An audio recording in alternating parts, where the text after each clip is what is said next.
Good afternoon. On behalf of the Inter-American Development Bank, we welcome you to the event, The Power of Trade in Post-Pandemic Recovery, a conversation between IDB President Luis Alberto Moreno and Krueger, Senior Research Professor of International Economics at the Johns Hopkins University. The event will be in English with interpretation into Spanish. Para escuchar el evento en español, haga clic en el icono del mundo que encontrará en la parte baja de su pantalla y seleccione el idioma. Please send your questions to paulc@iadb.org. President Moreno, please go ahead. Well, good afternoon, everybody. And first and foremost, I'd like to especially thank Krueger for being with us today. This is part of a number of seminars that we are constantly doing with all our 48 shareholder countries and everybody who follows much of the work that the IDB is constantly doing. And certainly Anne is a very special economist. I would think she's more than anything a policy economist. And I had the chance of meeting her almost a little bit more than 20 years ago when I first came to Washington as ambassador of Colombia. And she was at the time a deputy managing director at the IMF. It was somebody in those years, there were many programs in Latin America, highly respected, made every finance minister, she put him into shape. But more importantly, her passion, always her passion, was for development economics, for what happens in our countries, devoted a lot of time to emerging markets and to thinking truly how, through trade, we could get more growth and really pull more people out of poverty. And just to point of fact, in our macro report, we demonstrated that had Latin America not liberalized enough its economies as it did, probably our GDP per capita would be something like 40% lower than it currently is. On the other hand, we're as we all know, in an amazing moment in our history. We've never lived into anything like this. And in talking about trade, which normally in a regular time would be typically growing 2-3% higher than global growth. Today, there's many estimates that trade will be contracting anywhere from 13 to 32%. And we live perhaps in one of the most uncertain times of trade. We have seen many protectionist measures, especially related to medical equipment and countries' reactions to the COVID. We see all the challenges with the WTO, big discussions on global supply chains. So with all of this, I think nobody better than Anne to help us understand and navigate through all of this. She actually has written a book on trade, and I would perhaps start there and ask you to tell us a little bit about your new book, but more importantly, how you are seeing all of this, and then we will start a very interesting conversation, I'm sure. So welcome, and over to you, Anne. Thank you. It's a pleasure. Thank you. It's a pleasure to be here. Excuse me. Well, to start with the book, I was approached in, I think, 2016, early in the year, asking if I would do a book for Oxford University Press in a series they have called What Everyone Needs to Know. And they wanted a book on international trade. And so I said, fine, I'd be happy to do it. But I warned them I couldn't start for a year because I had other things I had to do.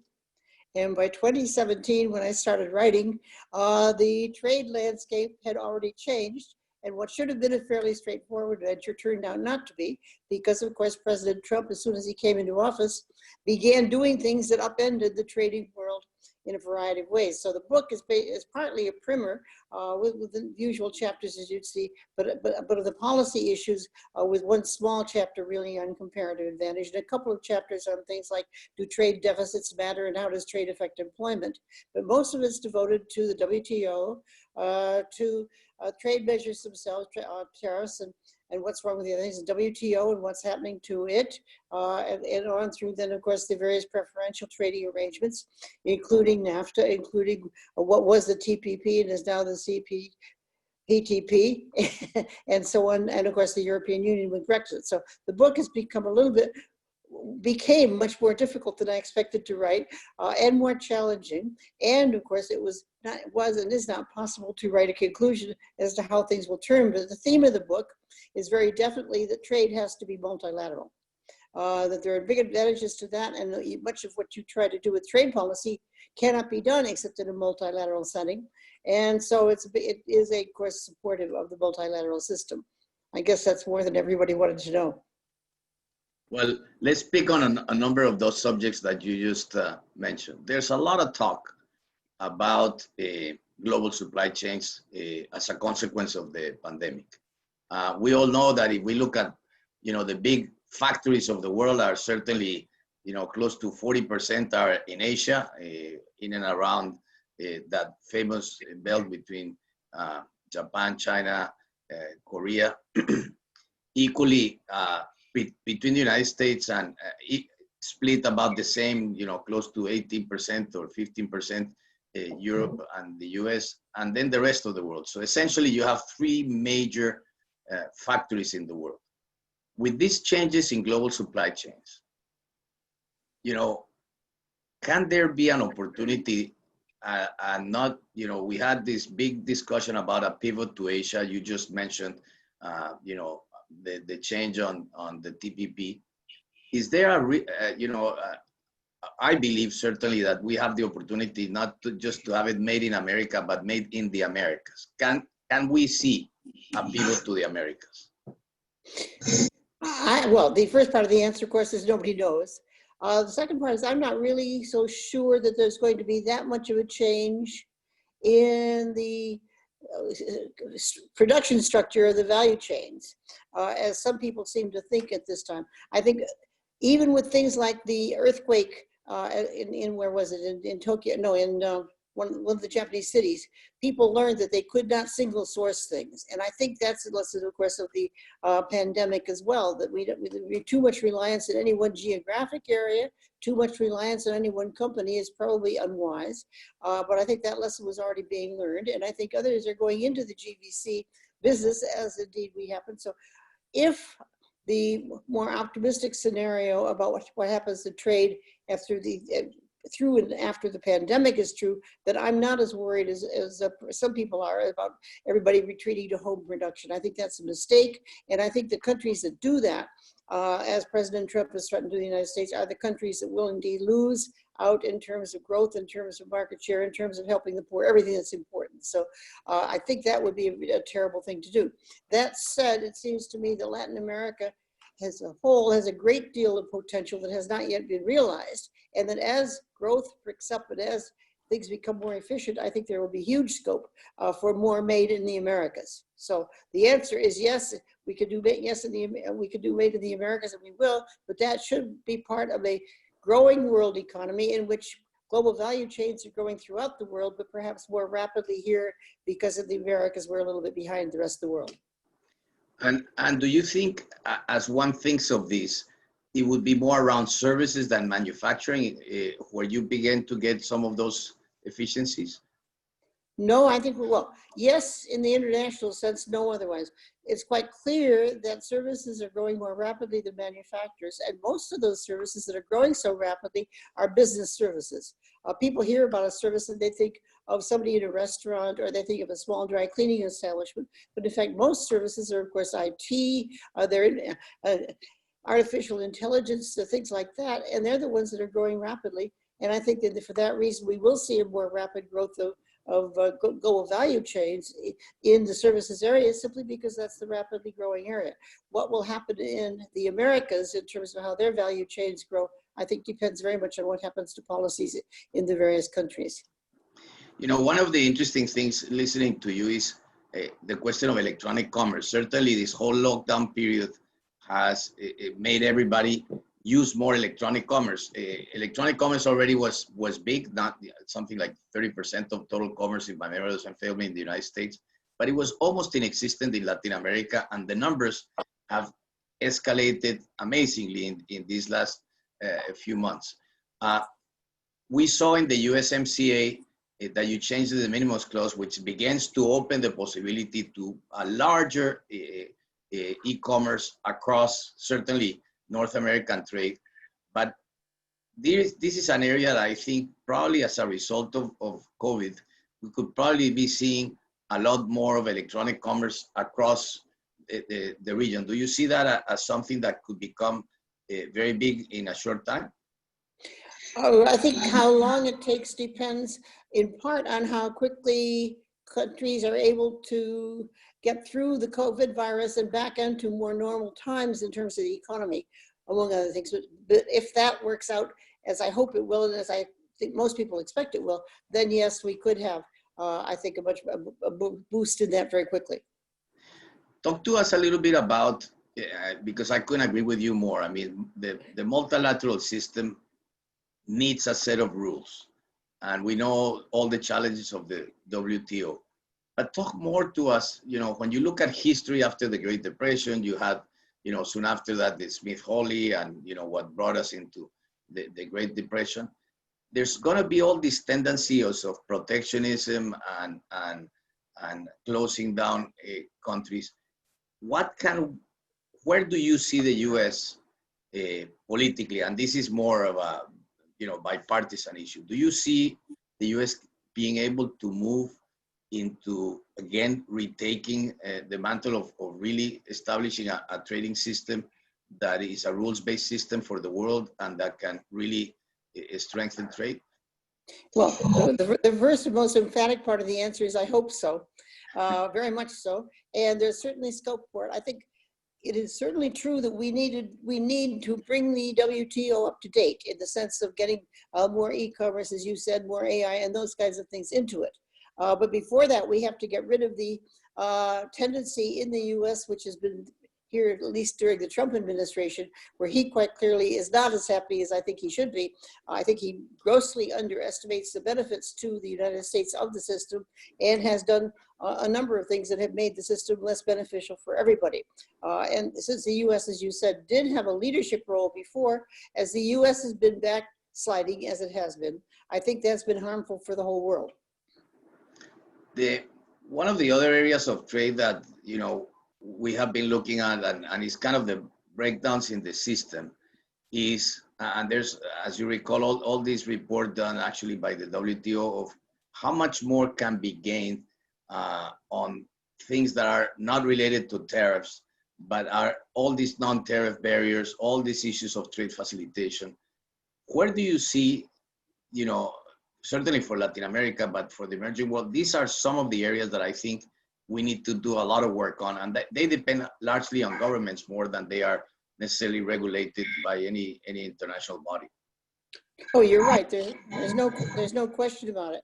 And there are a lot of things that need doing, even within the commodities area. And I mentioned agriculture perhaps even more than commodities themselves, but with e-commerce and so on, it's big there too. I think that the big problem with services is basically that most services need a different kind of, if they have any needed at all, they have a different kind of regulation, a different kind of governance in national economies than do goods. Most laws, the law, for example, on minimum wage, applies to almost all manufacturing businesses. But the laws for banking are different, of course, from the laws for insurance, and they're different in turn from the laws for every other kind of service you could think of. And then each country has its own laws for all those things. And in the United States, it's even worse than that because there are different laws for banking in each state, as I'm sure you know, and things like that. And that's made it much harder to come to across the board trades that matter, because the Europeans could say, we'll lower our tariffs on X if you lower your tariffs on Y. But when they're not tariffs, then we have to say, okay, we'll open up our banking services by taking away this law if you take away that law, and fighting some commensurate trade is much harder than it is in the goods sector. I think that was coming, and I think the great tragedy of the Doha round is that if it had been completed, there was some momentum just starting to build on services, and I think it would have continued. How do you see the whole discussions on IPR, especially as it relates to COVID? Because the one thing that we're learning is certainly that, just look at vaccines for a minute. I mean, there was a big meeting this week with Gavi, which is the Global Alliance on Vaccines. It's a public-private partnership. But there are very tough questions to decide. As we all know, the only way that we're going to get rid of this virus is with a vaccine that the whole of humanity can have, and it's as readily available as an aspirin, which means that the production function of this is going to be enormous. At the same time, is bringing to bear questions of intellectual property as we rethink sanitary systems going forward. How do you see that beginning? Because that was certainly a very important lobby in the United States in shaping a lot of your trade thinking. Yes, and there's some big problems there, as you know. I think a first statement from my side would be that the WHO has been very important in helping world health, including eradicating diseases like polio, which affected the developing and the developed countries. It's had not been perfect, nobody is, and no institution is, and it could be improved, but it's got a very vital role to play, and I am not happy to see that role being undercut at the moment. I think the G20 meeting redressed some of that just the last day or two, but I haven't read all the details yet. So I think there's some agreement coming on how to manage the virus and its distribution so that it's fair. It is a difficult issue, of course, because when one company is going and trying 2 or 3 different things, only one of which will succeed, if you let it recover only marginal cost on the one that succeeds, you're not going to get very many people trying because they'll lose so much on the ones that don't. So there are issues in how you get a payment system that's fair to the companies, and make sure we get the safe vaccine as soon as possible, and it gets an equitable distribution. And the answers, I think, are very difficult. Okay, well, I'm now going to pass to a large number of questions we have coming from the audience. And the first one says, you have a historical perspective that is often lacking in policy discussions. Is this crisis absolutely unique, or does it remind you of other moments in the history of trade? What parallels or differences would you draw from past events? Well, the world was certainly, in any health-related pandemic before, the world was certainly not as integrated as it is now, which has made this pandemic much worse, partly because the integration let the pandemic spread more rapidly, so that was part of it, and partly for other reasons. So in that sense, and of course a health pandemic is different than otherwise, because in the sense there's an enemy somewhere and you and I know it may be in the room, but we don't know where, and there's nothing we could do about it the same way. As contrasted with the Great Depression, what seems to me one big difference is that we went down in terms of the level of economic activity very rapidly. Is I think quite possible that we could go up in economic activity very rapidly if we can get people feeling safe again. I think the big risk is that they won't feel quite as safe. They'll be worried about another surge. They'll be worried about going out when there's still too many cases around. And we'll be seeing a bit of that already in the US as people are not, as the governors are opening up in the States, people are not responding because they're afraid to go anywhere. So I think in that sense, a pandemic is different because of the invisibility of it. It's also different because it isn't something that anybody's going to be able to just say, okay, now you should go about your business. But if we get control of it fast, I think we will see a fairly quick rebound. And when we may see the depths of unemployment not that different from, say, the Great Depression, I think we could see the length of unemployment be much less, as the Great Depression is normally thought to have started in October 1929, and the trough, the low point, wasn't reached until 1933, and we didn't really get back to what they say, that we were really back to full employment at the start of World War II. Obviously, the pandemic won't be like that. Yeah. If we're successful on the virus. Yeah. On the vaccine. Another question is, economic theory holds that international trade increases welfare, and most Latin Americans support international trade. In fact, on average, 73% of the respondents in the region support trade and integration, and 58% believe that trade is associated with higher employment. Given the current high levels of unemployment in the region and elsewhere, how can governments in our hemisphere use this public support to leverage trade as a tool for recovery? Well, I think part of it will be to, again, the multilateral aspect through the WTO will make a big difference there. I think if lots of countries do start becoming protectionist, it will be harder for other governments. But if, in fact, as we recover, it is discovered that exports are going up because of what other countries are doing, it will be easier to hold off protectionist pressures in the home country. I'm not saying it will be easier, I said easier, and there is a difference, but it seems to be the public support here, by the way, 85% on the latest poll think that trade is good for the US. So in the US, the support there is strong too. And mobilizing that is a big challenge.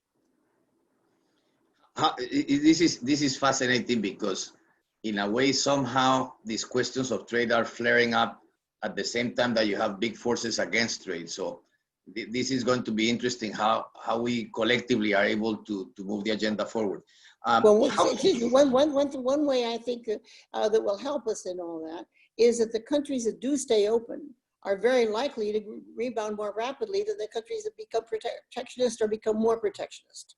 So staying open will be sort of the path to better growth. And once some countries are seen to be doing better and having stayed open, the likelihood is that that will reduce the pressure for protection in other countries. I think that's been the case many times over in many situations. In the 19th century in Europe, it was the success of the Netherlands and of Britain that then induced the Germans and then the French and then the Italians to remove their trade barriers. I think the same thing would happen this time if people start protecting, but some are smart enough not to. And you know, that's actually an excellent point. When you look at a country like Mexico, which is a very open economy, you contrast it with Brazil. This is now the big discussion in Brazil. And certainly Mexico, while it opened more its economy, its trade and its growth came alongside with it. Another question is, how can trade policy positively impact such a situation? And how do you see this evolving in Latin American and Caribbean countries? What role do you see for multilateral institutions like the WTO playing in the current context? Well, the WTO today issued a statement saying they'd held a meeting talking about trade and the pandemic and the coronavirus and what should be done and how that impacts trade.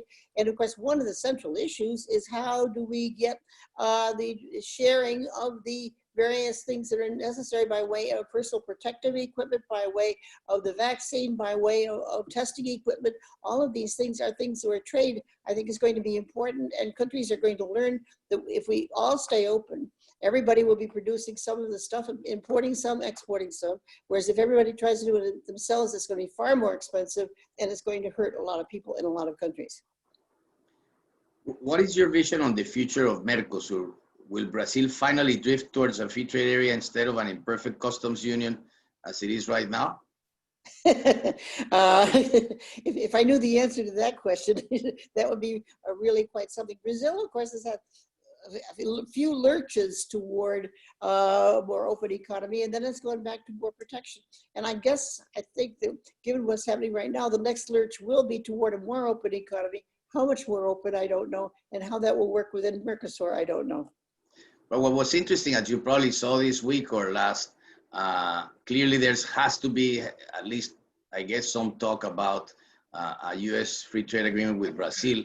And there was a movement in the House Ways and Means Committee saying that they were not ready to do a trade agreement with Brazil just yet. I don't know that's been, open the discussion, but at least it was interesting to see that coming out of the Ways and Means Committee. Can you see trade facilitation as a stepping stone for deeper trade integration in the Western Hemisphere? I think most of the Western Hemisphere has gone beyond the point where trade facilitation is that much of an issue. There might be some of it, but it seems to me that most governments have reasonably competent services already, and that they are mostly able to do the things that need doing. I don't see that as a big bottleneck, let me say it that way. As you know, the WTO is now in the process of finding a new head for that organization. What do you think are the skills that the next head of the WTO should have? Well, any head of any international organization, as I'm sure you know very well, better than I I'm sure. Any head of any international organization has to have good diplomatic skills, has to recognize the interests of his various members and be able to work with them in finding ways where they can mutually gain through cooperation and through doing things. I mean, there's no doubt in my mind that those two attributes are absolutely primary. I think anybody who's going to do the job, the WTO job at least, has to be a pretty strong firm believer in the benefits of trade. that's pretty essential, because otherwise doing all that work would be pretty discouraging, I think, if you didn't know that it was for that good a cause. And of course, some degree of managerial skill is called for. So I think those are the important attributes, and some appreciation of the role of different parts of the WTO. And so if anybody has the, what should I say, I don't want to say imagination, but if anybody can put together a way to reform some of the decision-making processes of the WTO for the better, it would be good. The unanimity rule is fine, but when you've got 160 some countries, requiring unanimous decisions on things is really too hard. And it's certainly true that large countries can lean on small trading partners and so on. So it isn't quite the unanimous rule, but it's very close. Do you see a change in the United States? I mean, you've gone from a Republican Party being protectionist to being more free trade, and you've seen the reverse on the Democratic side. Do you see a change in the parties in terms of being more open for trade?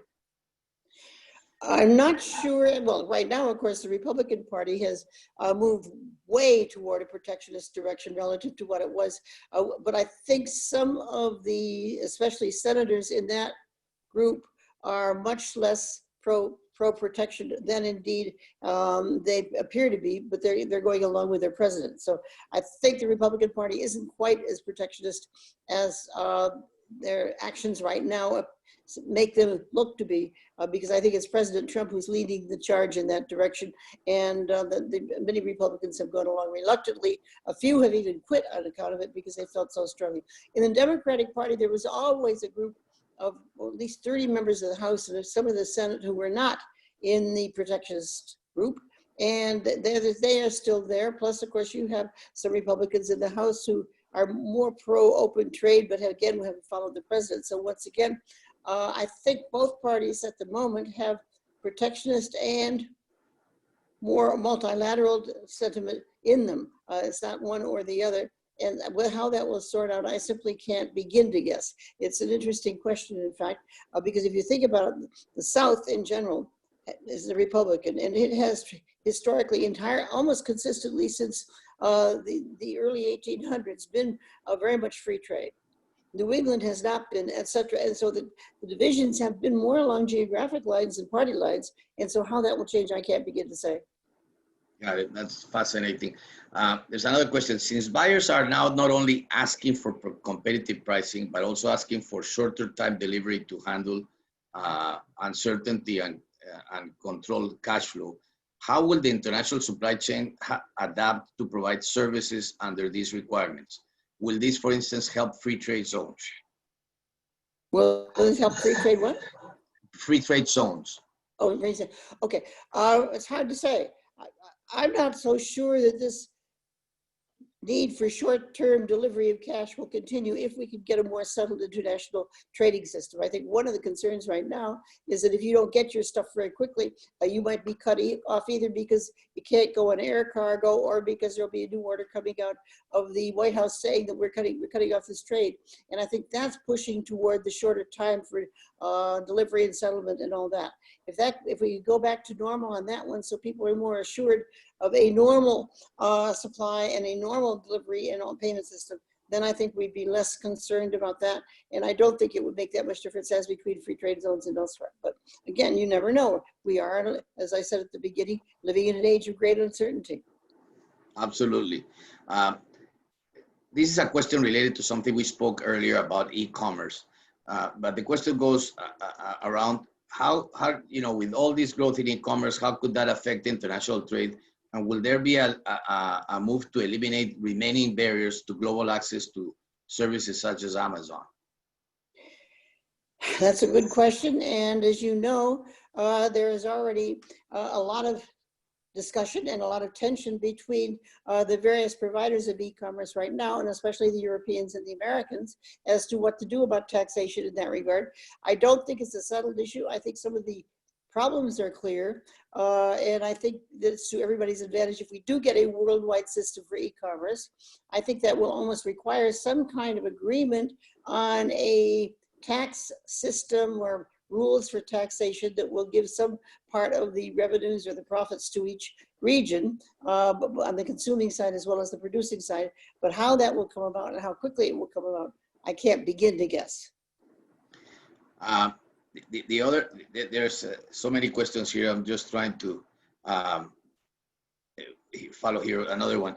By highlighting the need for food self-reliance, has the pandemic made a case for certain protection, or has the pandemic served as a protection for, say, agriculture? Or can it be used as a protection for agriculture, since we've seen all the challenges for certainly the food supply, and which, by the way, I think will remain for as long as the pandemic and perhaps longer? Well, I hope you're wrong in that, because I think when we talked about having improved trade in the world, I did say that I thought there was still great scope for gain in agricultural trade as well as in services. And I don't think that's wrong. I think we still have a lot we can do to make food more available to the poor, to make farmers richer, and to make everybody else better off too. In agriculture, there's a lot of scope for that. So on the one hand, I hope that won't happen. The second thing about agriculture right now that's very hard to figure out, of course, is that some of the big things that have gone badly have been between the US and China. And the trouble with that is that needs somehow to be sorted out, I think, as part of any kind of better addressing some of the food security issues. The argument that you need to have your own food supply, though, strikes me as a very difficult one. We have too many good ways of storage. We have too many good ways of substituting one thing for another. There are too many sources of supply for most things, that the argument you need to produce it yourself is one. And for some countries, of course, it doesn't cost very much, I suppose, but there are other countries, as for example, the Nordics, where what they pay by way of higher prices for food, for self-sufficiency, I suppose are rich enough to afford it, but it's enormous. And it's also at the cost of some of the poorer farmers in the world. The other question is, can Latin American countries capture opportunities lost from innovation in services and technology in places like Silicon Valley due to protectionist migration policies? Or can Latin America attract more talent and even US universities to invest in our region now that they have faced the challenges with their own challenges to their own business model? Well, I guess the answer depends in part on how attractive Latin American governments can make it for those sorts of enterprises to locate in Latin America. Obviously, there would have to be some kind of improvement, I think, in a number of aspects of the regimes governing that kind of economic activity in most of the Latin American countries. That said, if that kind of improvement came about, then I think absolutely there'd be room, scope for some expansion there, partly because Silicon Valley is getting so crowded and so expensive that they are looking for other places to go, partly because, as you said, of the immigration policies. All of those things could lead to some surprising developments somewhere else, or somewhere else as plural, in the rest of the world, if there are places where that are conducive enough. But that means that there has to be fairly open transport, there has to be very open communication, there has to be pretty free migration, or I don't mean migration, I mean instead travel back and forth, very little visa if any problem, all of those kinds of things. That business services have to be available, et cetera, et cetera. So there's a pretty big infrastructure that most of the Silicon Valley type services need. Another is a very good question. As an educator, what has surprised you about the switch to distance learning during this lockdown? And do you expect some permanent changes as a result in higher education? Well, the first part of the answer is I don't know what to, the second part of the answer, I don't know what to expect in higher education to last permanently.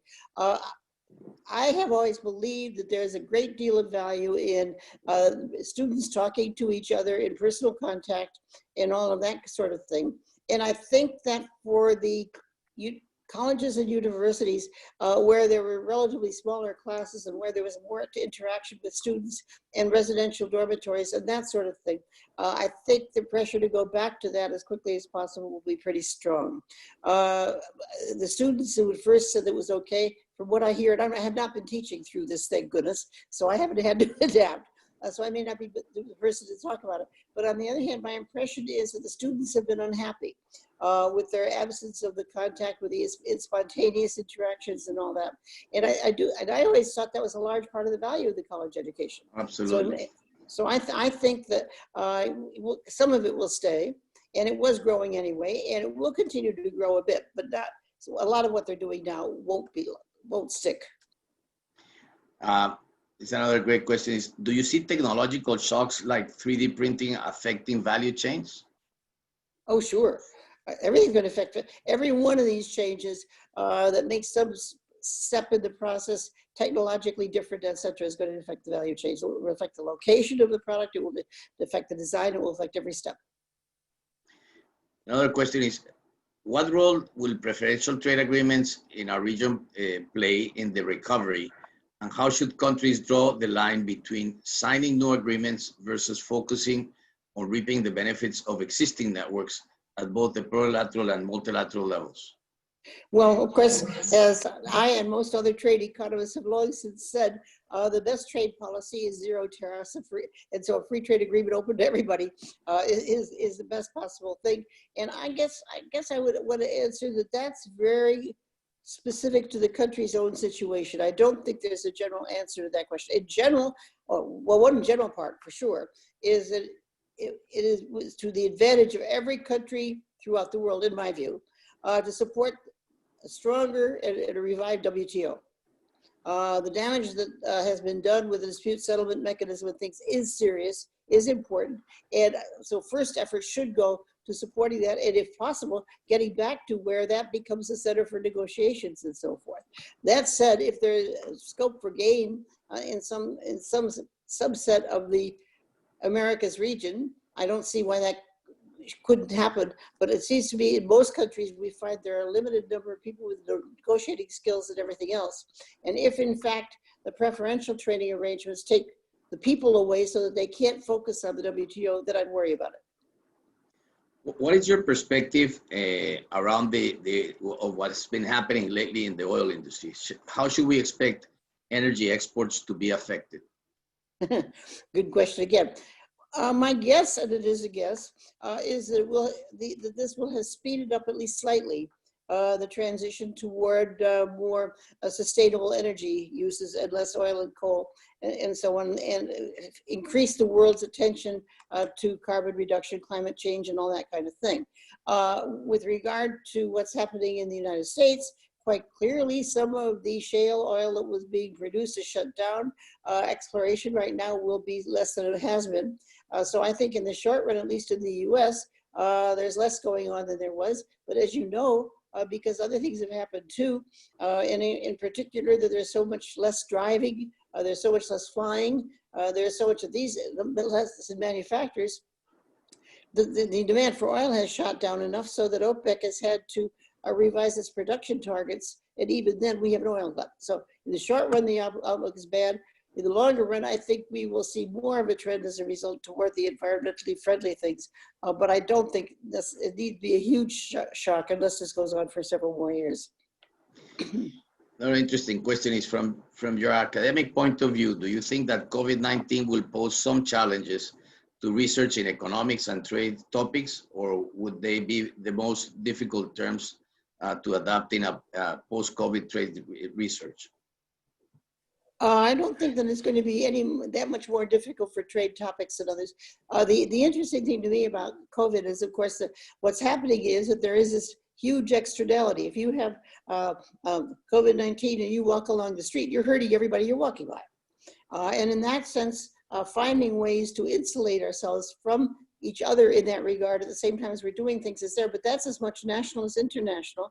And I'm reading of more and more clever ways people are finding to do things without the kind of direct contact that leads to that much a risk of anything. And of course, as time goes on, I think we'll see more and more of that.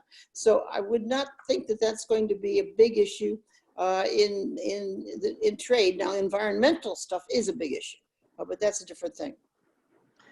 And in terms of where countries, say in Latin America in this question, should focus more, how should they devote their resources to invest in trade infrastructure, such as lowering logistics costs and transportation costs, and facilitate trade-related, as a result, facilitated a trade-related economic recovery? Again, I think that depends on the country, and I think it depends on its situation. Some countries have fairly good roads, but they need something else. Other countries are basically lacking in port structure, et cetera, et cetera. And I think the normal balance goes into keeping those facilities as efficient as you can for everybody is the correct line of argument. And I don't think there's any particularly strong focus that comes about because of COVID virus on a particular kind of infrastructure. Now, in general, of course, I think all of us believe that education and training is important as infrastructure. And that, of course, the COVID virus will, if anything, give some emphasis, I think, to speed up in some new disciplines. But that's a guess again. Climate change is here to stay. Do you see a relationship between climate change and trade policy? You alluded a little bit on that. And can they actually reinforce each other? Or can they, or is it possible that they collide as a result of in the post-pandemic world? That's a good question. That's a good question, but also a very hard one. It's hard because if one could, suppose some country did today decide that they're just going to be environmentally very friendly, they're going to impose a carbon tax at the appropriate rate, they're going to do other things that will make it more costly for the industries that use a lot of energy,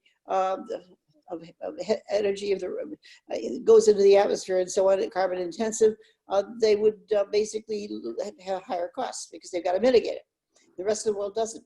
Those industries will lose their market to the countries that are energy more friendly toward the carbon using activities. Now, the trouble with that is then that we're going to get protectionists in each country saying, hey, why should I do it unless the other country does it?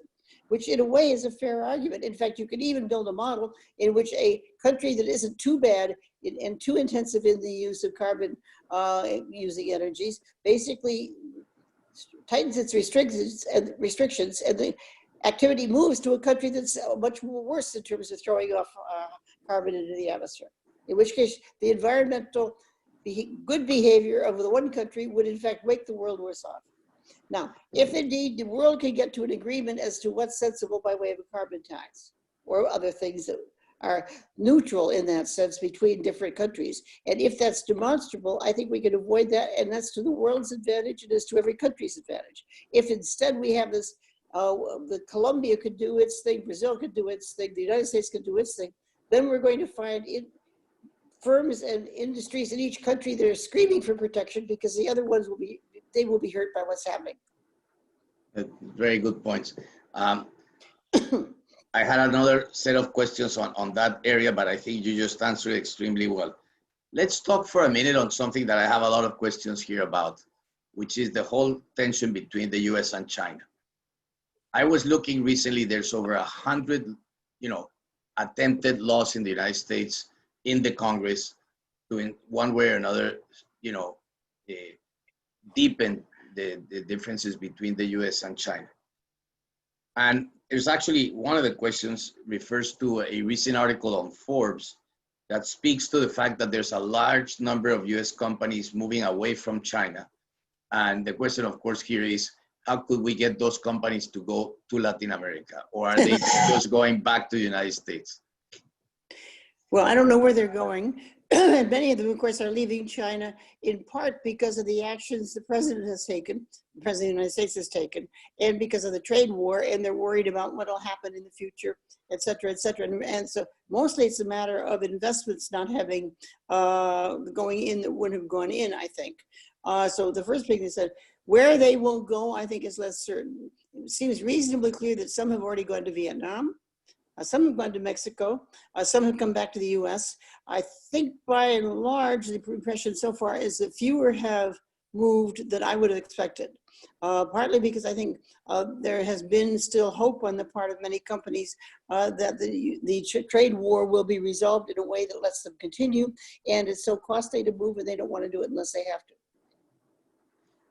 So you see perhaps because the other issue, and as you alluded to, is a lot of them coming to Mexico.